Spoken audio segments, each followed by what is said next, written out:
Welcome back to War of the Ring Breakdown.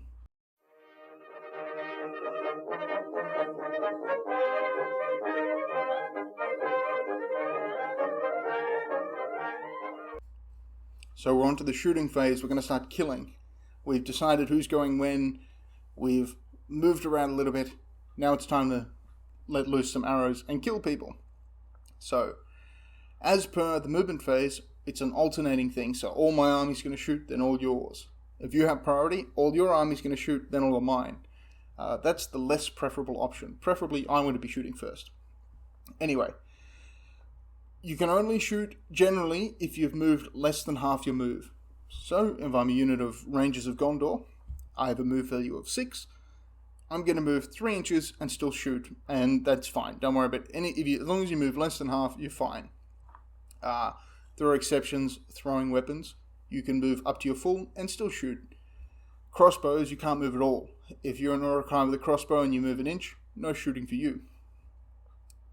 Exception, don't worry about it.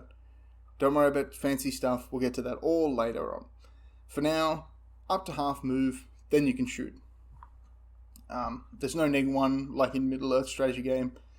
If you move, you'd have a -1 to hit. Don't worry about that. That doesn't apply. This comes from the era when there was no -1 to hit, from the glory days, where I could run armies of Dunedain and just run all over the board shooting people all day long.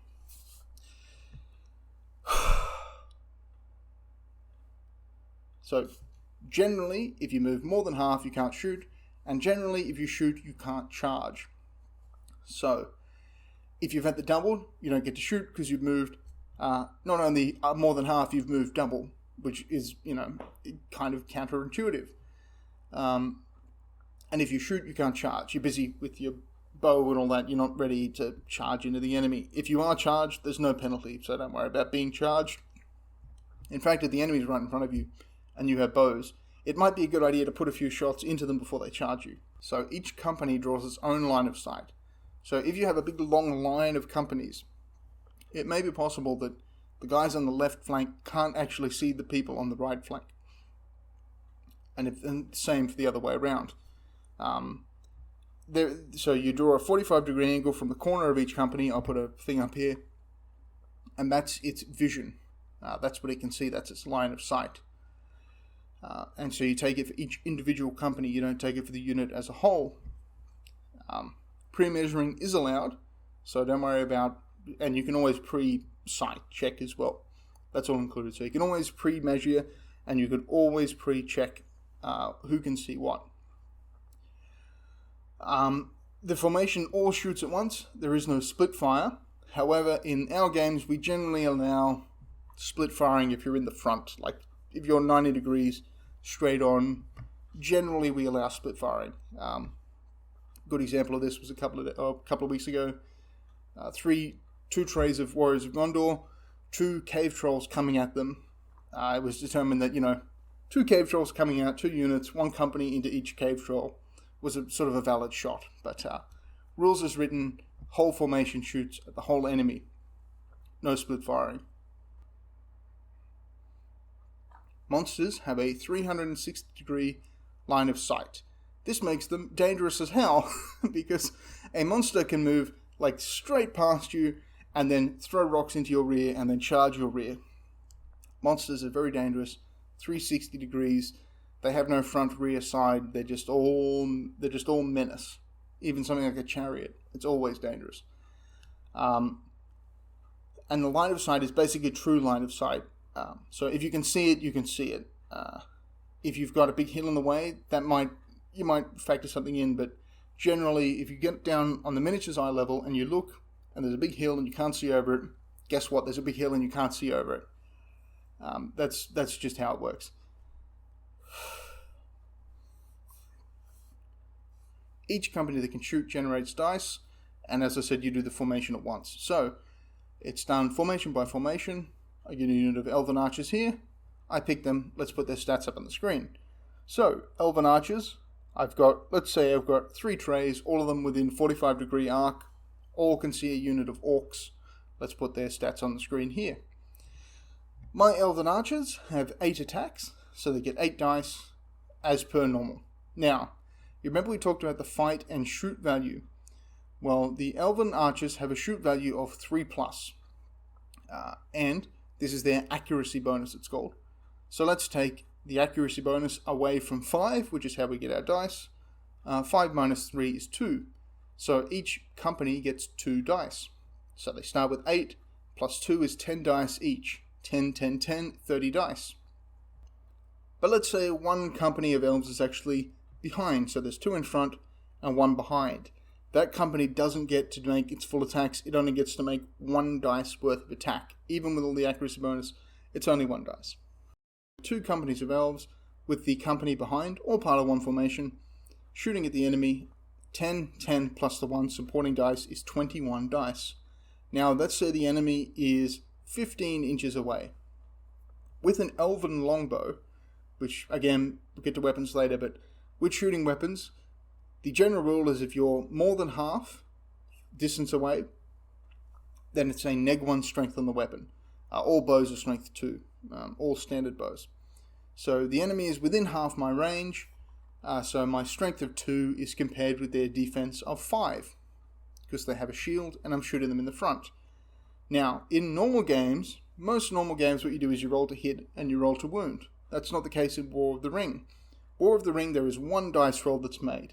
I pick up my 21 dice, I look at what 2 and 5 is. I'm going to say it's 6s. I haven't got the thing in front of me, sorry. I'll put the wound chart up now. Whatever that number is there that I've highlighted, that's the number I'm looking for. So I take my 21 dice, in my very satisfying dice bucket pool thing, and I just blurg them all over the table, and they make a big noise, and I get my results. Any result that is equal to or higher than that target number, which I'm guessing is a 6. It may be a 5, but I'm guessing it's a 6. Any number that's higher than that is a hit. So I put all my hits aside, and let's say I got 8 hits. So I got 8 6s, let's just say. And everything else is 1s and 2s, so it's all rubbish. I get rid of it. Then I look at my 8 hits. That's how many miniatures are dead. Orcs have a resilience of 1, because they're just standard infantry, or most infantry has a resilience of 1. So each dice that gets a hit kills a model. So I take 8 orcs off, that's a whole tray. That's how shooting in combat works. There is no roll to hit, there is only rolls to wound. Hits mean compare the number to the resilience, equal to or greater than kills a model. Let's say I was shooting those same elves at a unit of Warg Riders, who have these stats, which are essentially the same, although you'll notice resilience 2, and I scored, say I've got, there's 3 companies of 2 Warg Riders, and I scored 7 hits. So, where I would have killed 7 orcs, now I have to look at resilience 2. So I take 2, 2, and 2, leaving 1 remainder. So I've killed 3 Warg Riders, and I've got 1 floating dice. Unless I can get another dice unless I can use a point of might to take a 4 into a 5 and get another wound, that floating dice is just discarded. And I only kill 3 Warg Riders, not 3.5. You can't do wounds, you can only do kills. So, let's go back to our orcs. I know I jumped around a little bit, apologies.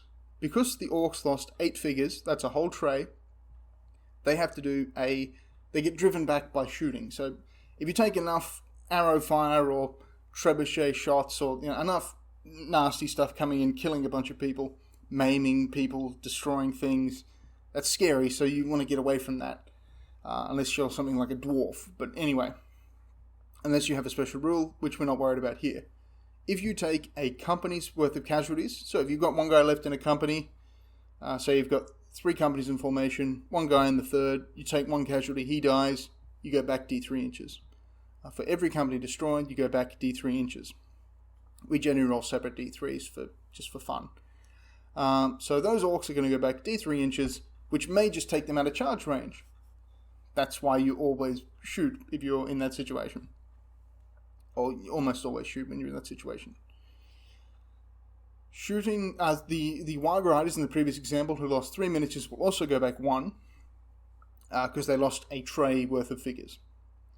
The spare miniature doesn't count. Driven back from shooting is always D3, and it's always away from the unit that shot at you. So if you're in the side, you go sideways. If you're in the rear, you go forwards, which is, you're trying to get away from when the nasty stuff is coming in.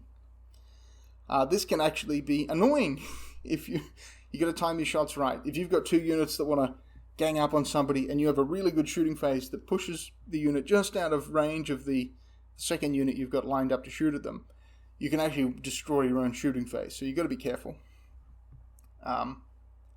Anyway, as a general rule of thumb, short bows used by things like dwarves, hobbits, shorter, stuntier things like goblins and that sort of stuff, 18-inch range. So anything over 9 inches will be strength 2. Anything under 9 inches will be... anything over 9 inches will be strength 1. Anything under 9 inches will be strength 2. Normal bows, as used by standard humans, standard humanoid things, 24 inches. So under 12, strength 2. Over 12, strength 1. Long bows, which are sort of the generic term given to things like elven bows. So elven bows are long bows. Citadel Guard have long bows. There are some other units that have them. 36-inch range. So anything within 18 is strength 2. Anything over 18 is strength 1. 36-inch range is about as much range as you're going to need. It's you can hit basically table to table. So if you're deployed 6 inches on, the opponent's deployed 6 inches on, you're shooting from turn 1, basically. So longbows are very nice. And by the time the enemy gets in range of, by the time the goblin archers are even in range to start shooting back, your shooting has become much more effective, which is always nice. Crossbows are 24-inch range, strength 4, which is very good. They're twice as strong as normal bows. But of course you can't move if you want to shoot them. Let's just say I'm not a fan of crossbows because I run Rohan, and which means I come up against Gondor. I come up against Isengard, which decimate you with their friggin' crossbows. I remember a friend and I played the scenario for the Fords of Isen, put some pictures up here, and he just had a bunch of crossbows sitting across the Isen shooting at me to the point where I'm like, I need to just kill these damn crossbows because they're taking me out. Very good move, and that was a fun game, actually, really fun. Anyway, beyond the point. I'm mentioning these only because they're the standard sort of weapons. So bows, crossbows, very rare, but they're common enough. And throwing weapons. So throwing weapons are the exception in that you don't need to move less than half to use them, and if you use them, you can still charge. So, thinking of things like Warriors of Rohan have these, the throwing spears. Think of anything with throwing daggers. Things like Iron Guard, they can throw their throwing axes. Anything with a throwing weapon, like a javelin or a throwing axe or some sort of weird weapon like that. Even just sometimes trolls can always throw rocks. They're thrown weapons. Ants, big monsters, can throw rocks normally. They count as thrown weapons. So they're your strength, but half your attacks. So for example, when a cavalry unit uses a throwing weapon, it's only 1 attack base. Let's do it right now.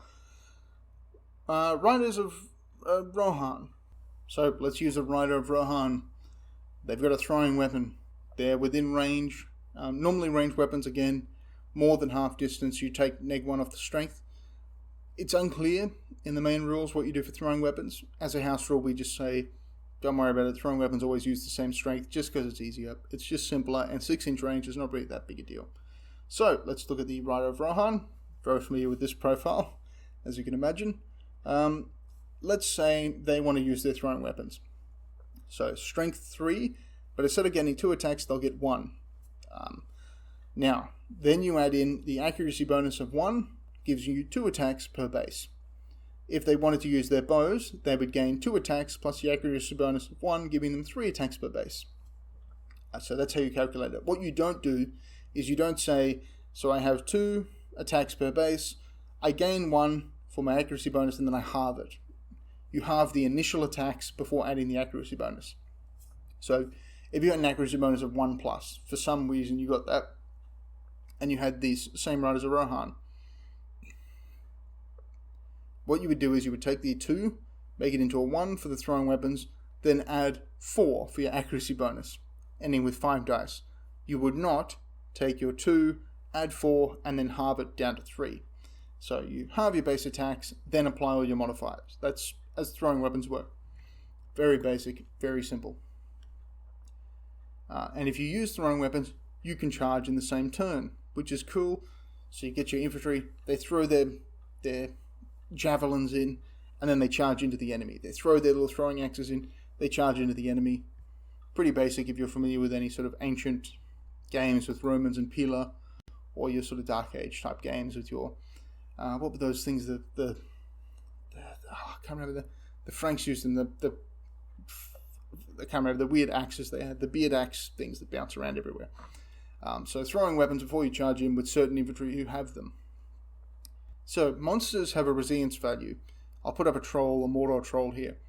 We're not going to get into that right now. We're going to deal with monsters in their own section later after we get through the 4 phases. So suffice to say that if you do 3 hits to a troll, it doesn't instantly die. Let's just get that out of the way right now. Trolls aren't going to drop dead from shooting, although shooting is the best way to kill them. So the resilience value for a troll is its own special thing. Let's push that over to the side. We'll deal with that later. If you play normally, then every unit on your side shoots, and then every unit on the enemy side shoots. But again, we're going to go through the heroic moves, the 4 basic ones, the 4 basic heroic actions. So let's look at heroic shoot. What heroic shoot lets you do is your formation shoots before all the other formations. Again, you're mostly going to want to use this on a turn in which you've lost priority, because you could always just pick your unit to shoot first anyway.